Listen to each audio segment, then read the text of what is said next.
Sonuncu dəfə nə vaxt səmimi qəlbdən başqasının uğuruna sevinmisiniz? Hansı həmkarınızın, hansı dostunuzun, hansı Azərbaycanlının zəfərini öz zəfəriniz kimi qeyd etmisiniz? Hətta xaricdə yaşayan Azərbaycanlılar belə orada bir Azərbaycanlı ilə qarşılaşanda ondan uzaq olmağa çalışır. Heç düşünmüsünüzmü? Niyə biz dünyanın hər yerində bir-birimizdən qaçırıq? Niyə bizim diasporlar, cəmiyyətlər, iş mühitləri bir birlik deyil, bir düşərgə xarakteri daşıyır? Bəs bunun səbəbi nədir? Cəmiyyətimizdəki bizi digər xalqlardan geri salan, kök salmış bu paxıllıq mentalitetinin dərinlikdə yatan əsl səbəbini bu videoda birlikdə bütün çılpaqlığı ilə araşdıracağıq. Biz niyə irəli gedə bilmirik və ya niyə bizdən elm adamı, ixtiraçı, qlobal brend az çıxır deyə soruşanda çox vaxt səbəbi kənarda, düşmənlərdə, siyasətdə və ya iqtisadi çətinliklərdə axtarırıq. Amma reallıq çox daha ağrılıdır. Bizi geri salan əsas səbəb məhz bir-birimizin uğuruna göstərdiyimiz o gizli və amansız nifrətdir. Təsəvvür edin, bir qazanın içində onlarla xərçəng var. Biri dırmanıb kənara çıxmaq, o qabdan qurtulub geniş dünyaya açılmaq istəyəndə, içəridə qalan digər xərçənglər onu təbrik etmir, ona dəstək olmur. Əksinə, onun ayağından tutub aşağı, palçığa, bir-birinin üstünə çıxdığı o boğucu kütlənin içinə geri çəkirlər. Buna psixologiyada xərçəng mentaliteti və ya xərçəng fenomeni deyilir. Bizim cəmiyyətdə də kimsə fərqli bir şey etmək, palçıqdan çıxıb başını qaldırmaq istəyəndə ətrafındakılar ona "Sən kim olmusan, sənə nə düşüb, bax özünə hörmət elə" kimi damğalar vuraraq onu yenidən öz bərabərsizlik bataqlığımıza geri çəkməyə çalışırlar. Bizim kollektivizm deyə fəxr etdiyimiz o anlayış əslində böyük bir illüziya və ikiyüzlülükdür. Həqiqi kollektivizm bir-birinin fərdiyyətinə, seçiminə və uğuruna hörmət etməkdən başlayır. Bizim kollektivizm isə hamı eyni səviyyədə bədbəxt, hamı eyni dərəcədə uğursuz olsun prinsipi üzərində qurulub. Əgər sən uğur qazananda ətrafın sənə sevinmək əvəzinə görəsən bunu hansı yolla edib və ya bunun nəsə bir əyrisi var deyə düşünürsə, deməli sən artıq xərçənglərin olduğu o qabdasan. Bu illüziya o qədər dərindir ki, biz bunu dəyər adlandırırıq. Amma əslində bu, bir-birimizin ayağını sındırmaqdan başqa bir şey deyil. Biz cəmiyyət olaraq bir-birimizin qanadlarını qırmağa o qədər öyrəşmişik ki, artıq uçmaq istəyənləri görəndə qorxuya düşürük. Çünki başqasının uğuru bizim öz tənbəlliyimizin, bacarıqsızlığımızın və yerimizdə saymağımızın aynasıdır. O aynaya baxmaq isə çox ağrılıdır. Biz bu aynanı qırmaq istəyirik, çünki öz acizliyimizlə üzləşmək bizə daha çətin gəlir. Bəs bu xərçəng mentalitetinin psixoloji və sosial kökü harda gizlənib? Niyə biz beləyik? Bunun səbəbi yaşlı nəslin ağız dolusu danışdığı, müqəddəs saydığı o ailə dəyərlərimizdədir. Bəli, səbəb məhz budur. Amma bu, bizim düşündüyümüz kimi qoruyucu bir çətir deyil. Bu, insanın fərdiliyini məhv edən, onu başqaları ilə yarışmağa məhkum edən bir alətdir. Bizim ailə dəyərləri adlandırdığımız anlayış əslində bir-birinin uğuruna nifrət etməyi bizə beşikdən öyrədən bir mühəndislikdir. Uşaqlığımızdan başlayaraq bizə cəmaatın uşağı qarabasmaları miras qalıb. Bax, Əhmədin oğlu universitetə girib. Bax, filankəsin qızı qızıl medalla bitirib. Bu cümlələr sadəcə tərbiyəvi motivasiya deyil. Bu, uşağın özünü şəxsiyyət kimi deyil, bir müqayisə aləti kimi görməsinə səbəb olan psixoloji travmadır. Ailə məclislərində bizə bir-birimizi ölçüb biçməyi, kimin daha çox qazandığını, kimin daha bahalı maşın sürdüyünü, kimin daha nüfuzlu yerdə işlədiyini müzakirə etməyi öyrədiblər. Fəlsəfi baxımdan bu, Friedrich Nietzsche'nin ressentiment, yəni qısqanclıqdan doğan kin konsepsiyasının ən təmiz formasıdır. İnsan öz dəyərini başqasının uğursuzluğu üzərində qurmağa başladıqda, o artıq özü üçün yox, digərinin önünə keçmək üçün yaşayır. Gündəlik həyatımıza nəzər salaq. Bir Azərbaycanlı gənc uğur qazananda onun ailəsi üçün bu uğurun mahiyyətindən çox, onun qonşu ailəyə nə qədər nisbət verdiyi önəmlidir. Uğur cəmiyyətdə fayda vermək üçün deyil, onlardan üstün olduğumuzu göstərmək üçün bir vasitədir. Psixoloqlar buna sosial müqayisə nəzəriyyəsi deyirlər. Lakin bizim cəmiyyətdə bu proses patoloji bir hal alıb. Biz həyatı bir maraton kimi yox, bir-birimizin ayağına badalaq vurduğumuz bir qapalı arenada döyüş kimi qəbul edirik. Nəticədə böyüyəndə bu insanlar artıq kollektiv rifahı düşünə bilmirlər. Onların dünya görüşü mən və ailəm dairəsi ilə məhdudlaşır. Bu dar çərçivədən kənardakı hər kəs potensial rəqibdir. Əgər qonşu, həmkar və ya dost uğur qazanırsa, bu birbaşa mənim ailəmin nüfuzuna vurulan zərbə kimi qəbul edilir. Bəs niyə belə olur? Çünki bizə öyrədiblər ki, cəmiyyətdə resurslar məhduddur və başqasının aldığı hər bir pay mənim payımdan kəsilmiş bir hissədir. Bu sıfır cəmli oyun fəlsəfəsidir. Bu düşüncə tərzi bizi elə bir hala gətirib ki, biz özümüzün yaxşı yaşamağımızdan çox başqalarının pis yaşamağını istəyirik.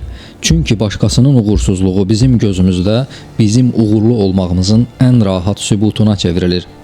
Fəlsəfi baxımdan Immanuel Kantın kateqorik imperativi, yəni elə hərəkət et ki, sənin davranışın hamı üçün qanun olsun prinsipi bizim cəmiyyətdə tamamilə tərsinə işləyir. Elə hərəkət et ki, sənin uğurun başqasını əssə də sən zirvədə qalasan. Bu, ailə təməlləri üzərində qurulmuş bir egoizmdir.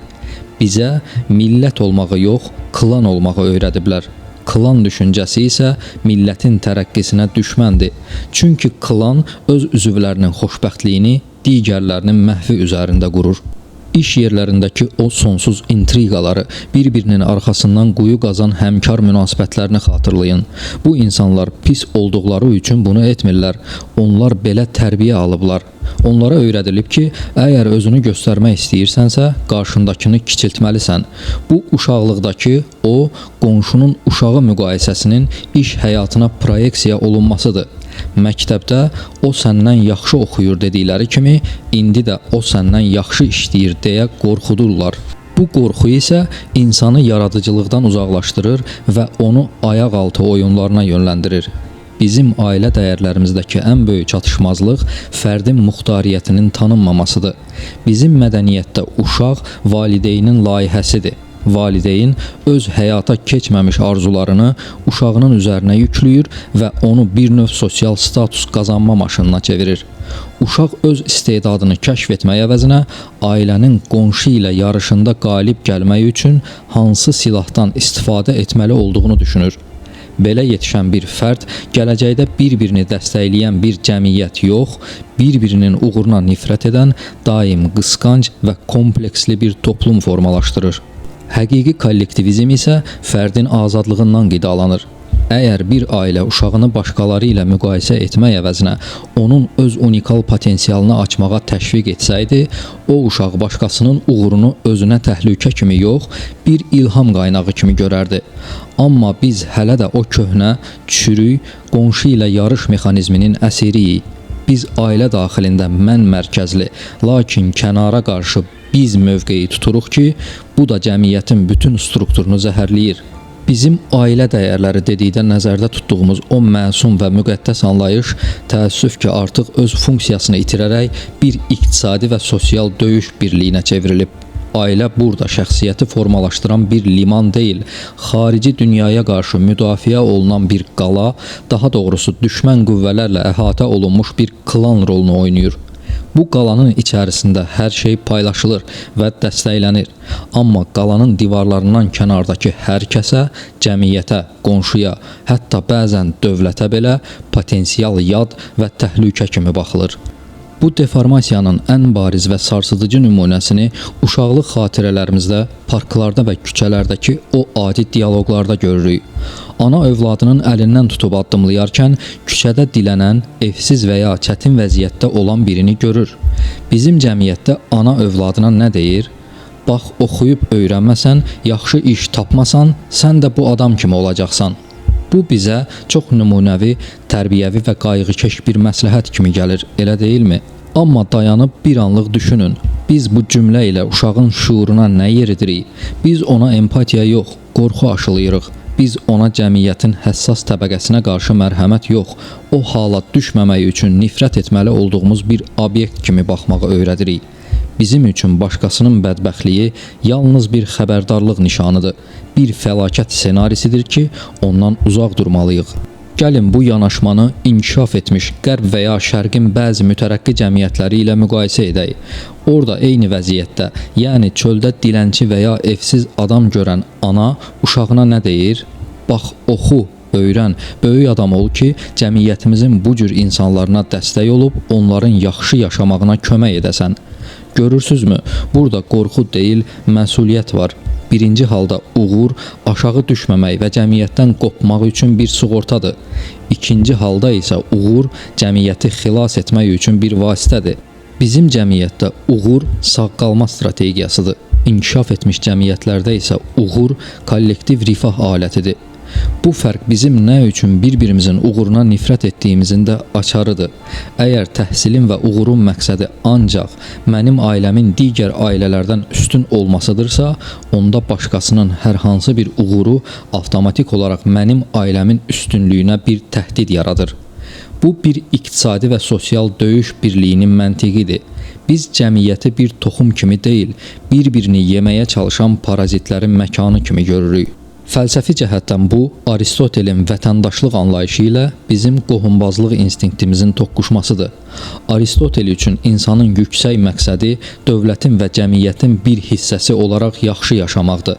Bizim üçün isə insanın yüksək məqsədi öz qan qohumlarını yuxarıya daşımaq, qalanlarını isə o yoldan kənarlaşdırmaqdır.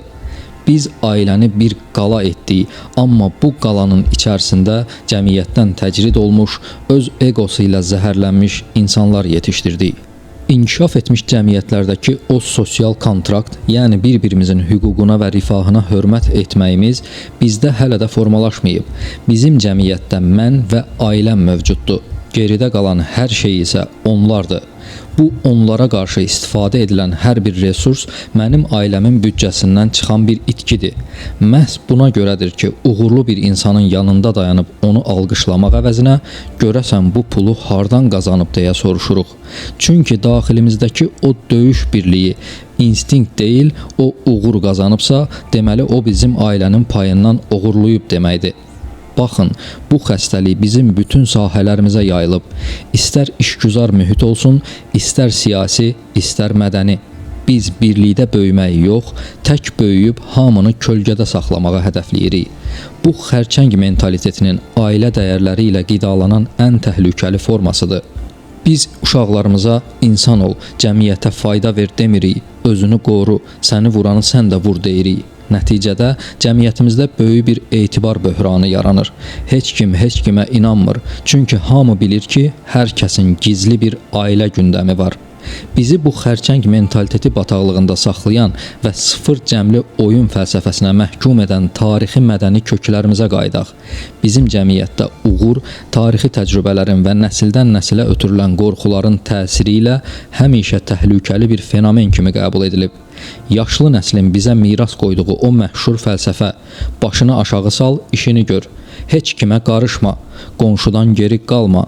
Bu sadəcə bir məsləhət deyil, bu insanın potensialını kəsən bir gilyotindir. Gəlin bu yanaşmanı digər mütəşəkkil xalqların ailə modelləri ilə müqayisə edək. Yəhudilər, Yaponlar və ya Almanlar öz uşaqlarını necə yetişdirirlər? Məsələn, Yəhudi ailəsində uşağa başını aşağı sal deyilmir, ona sual ver, mübahisə et, dünyanı dəyiş deyilir. Onlar üçün uğur fərdin cəmiyyətdəki yerini möhkəmlətməsi və kollektiv intellektə töhfə verməsidir. Yaponlarda IE, ailə sistemi bizimkindən fərqli olaraq fərdin cəmiyyət qarşısında məsuliyyətini və nizam intizamını önə çıxarır. Almanlarda isə Erziehung, uşağın müstəqil düşünən bir vətəndaş kimi formalaşması, onun seçimlərinə hörmət edilməsidir. Onlar uşağı 40-50 yaşına qədər əsarət altında saxlamır. Əksinə, onu erkən yaşda müstəqilliyə və şəxsi məsuliyyətə hazırlayırlar. Bizim qocalarımız isə tam əksini edirlər. Bizim ailə modelimizdə valideynlik anlayışı uşağın 40-50 yaşına çatmağına baxmayaraq, onun üzərində daimi psixoloji baskı qurmaq və özünü acındırma vasitəsilə nəzarəti saxlamaq üzərində qurulub. Səni bu yaşa çatdırmışam, indi mənim dediyimlə oturub durmalısan. Mənə cavab qaytarırsan, eləmi oldu, mənim əziyyətim nə oldu? Kimi ifadələr uşağın öz iradəsini ailənin kollektiv tələblərinə qurban verməsidir. Bu sadəcə bir sevgi dili deyil, bu fərdin öz ayaqları üstə durmasına mane olan gizli bir zəncirdir. Nəticə etibarilə biz özümüzə güvənən liderlər yox, hər addımda valideynindən, cəmiyyətdən və ya qonşudan icazə alan, daim başqalarının nə deyəcəyindən qorxan, qonşudan geri qalmamaq üçün var dövlət toplayan, amma ruhən boş qalan insanlar yetişdiririk. Yaponlar Kaizen fəlsəfəsini cəmiyyətin təməli edib, bir-birinin uğuruna dəstək olaraq irəliləyərkən bizdə uğur qazanan şəxs gözə görünməz olmağa məcbur edilir. Çünki o, uğur qazandıqda ətrafındakıların qısqanclıq atəşinə hədəf olacağını bilir. Tariximizə baxın, Həsən bəy Zərdabi əkinçini çıxaranda ən böyük zərbəni yadlardan yox, məhz o başını aşağı salıb oturan, amma içindəki paxıllıqla Zərdabini aşağı çəkməyə çalışan öz həmvətənlərindən aldı. Niyə? Çünki Zərdabi o qazandan kənara çıxmaq istəyirdi. Onun işığı başqalarının qaranlığını ifşa edirdi. Paxıllıq əslində öz uğursuzluğumuzun başqasının aynasında görünməsindən duyduğumuz narahatlıqdır. Bizdə qocalar uşağının müstəqil olmağını yox, onun ailənin şərəfini qorumağını, yəni qonşu ilə yarışda geri qalmamasını istəyirlər. 50 yaşlı bir adamın hələ də valideyninin təsiri ilə öz karyera və ya həyat qərarlarını verə bilməməsi bizim cəmiyyətin ən böyük faciəsidir. Bu, fərdin öz potensialını cəmiyyətin inkişafına deyil, ailə daxilindəki nüfuz müharibəsinə sərf etməsinə səbəb olur. İnkişaf etmiş cəmiyyətlərdə valideynlik uşağı buraxmaq və onun uğurları ilə qürur duymaqdır. Bizdə isə valideynlik uşağı sıxmaq və onun uğurunu öz mülkiyyəti kimi görməkdir. Bu yanaşma birbaşa sıfır cəmli oyuna aparır. Çünki əgər uşaq valideynin mülkiyyətidirsə, onun uğuru da valideynin uğurudur. Başqa bir ailənin uşağı uğur qazandıqda isə bu təbii olaraq bizim mülkiyyətimizin dəyərini aşağı salan bir amildir. Bu zənciri qırmağın yeganə yolu başını aşağı sal fəlsəfəsini başını qaldır və ətrafına işıq saç fəlsəfəsi ilə əvəz etməkdir. Biz özümüzü qocalarımızın acındırma taktikalarından və cəmiyyətin qonşu ilə yarış baskısından azad etməliyik. Bir Yəhudi ailəsində uşaq nə üçün bunu etmədin sualına təşviq edilərkən bizdə nə üçün başqası kimi olmadın təzyiqi var. Biz bugünə qədər özümüzü dünyanın ən mehriban, ən qonaqpərvər və ən istiqanlı xalqı illüziyası ilə yaşadaraq əslində yerimizdə saymağın ən böyük bəhanəsini yaratdıq. Amma etiraf etməyin vaxtı çatıb. Bir xəstəliyin diaqnozu doğru qoyulmadıqca onun müalicəsi də qeyri-mümkündür. Biz illərlə cəmaat düzələn deyil, bizdə belədir, gözə gəldik deyərək özümüzü aldatdıq. Halbuki xərçəng mentalitetinin əsl diaqnozu çox yaxınımızdadır. O, bizim valideynlərimizin ən səmimi niyyətlərlə, lakin yanlış metodlarla bizə ötürdüyü o qorxulu tərbiyə modelindədir. Dəhşətli olan odur ki, bizim böyüklərimiz bir tərəfdən cəmiyyətin problemlərindən şikayət edib, əşi bu cəmaat bir-birinin ayağını dartmaqdan başqa heç nə bilmir deyə ahvay edir, digər tərəfdən isə evdə uşağına, filankəsin uşağına bax, necə yaxşı maaş alır, sən də çalış ondan geri qalma deyə təzyiq göstərir. Beləliklə, o böyük özünü aldadaraq əslində gələcəyin ən böyük paxıl fərdini yetişdirir. Sonra da həmin böyüklər cəmiyyəti günahlandırır. Amma bilmirlər ki, onların evində yetişdirdikləri o uğurlu övlad sabah iş yerində öz həmkarının ayağını dartan ilk şəxs olacaq. Biz bu zənciri öz əlimizlə sevgi pərdəsi altında hörmüşük. İndi sual olunur, bəs bu zənciri kim qıracaq? Bizim yaşlı nəsil artıq öz dünya görüşünün əsiri olub. Onlar üçün dəyişmək çətindir, bəlkə də qeyri-mümkündür. Biz isə, yəni bu sistemi dərk edən, onun ağrısını hiss edən gənc nəsil bu səhvlərin sonuncu daşıyıcıları olmalıyıq. Bizim borcumuz valideynlərimizin etdiyi səhvləri görüb onları təkrar etməməkdir. Biz uşaqlarımızı qonşu ilə yarışan bir alət kimi yox, azad bir şəxsiyyət kimi böyütməliyik. Onlara deməliyik ki, uğur başqasının məğlubiyyəti üzərində qurulan bir qala deyil, cəmiyyətə xidmət edən bir körpüdür. Pozitiv gələcək o zaman başlayacaq ki, biz başqasının uğurunu özümüzə təhlükə kimi yox, bir motivasiya kimi qəbul edəcəyik. Unutmayın ki, sizin həmkarınızın, dostunuzun, Azərbaycanlının qazandığı hər bir nailiyyət əslində bizim kollektiv etibarımızı yüksəldir. O uğur dolayı yolla bizə qayıdır. Bir-birimizə dəstək olmaq özümüzə dəstək olmaqdır. Biz oturduğumuz yerdə cəmiyyəti söyməklə, şikayət etməklə heç nəyi dəyişdirə bilməyəcəyik. Dəyişim hər kəsin öz daxilindəki qısqanclıq xərçəngini təmizləməsindən başlayır. Şikayət etməyin, icra edin, paxıllığı tərk edin, əməkdaşlıq edin, bir-birinizin ayağını yox, əlindən tutun. Çünki unutmayın ki, ayaq altı qazan özü də gec-tez ayaq altında qalar. Gəlin biz öz taleyimizin memarı olaq və unutmayaq, bir xalqın gücü onun tək bir fərdinin zənginliyində yox, hər bir üzvünün bir-birinin uğuruna sevinə bildiyi o sarsılmaz birlikdədir. Unutma, özgənin uğuruna qısqanclıqla baxan öz gələcəyini qaranlığa məhkum edər. Sona qədər izlədiyiniz üçün təşəkkürlər.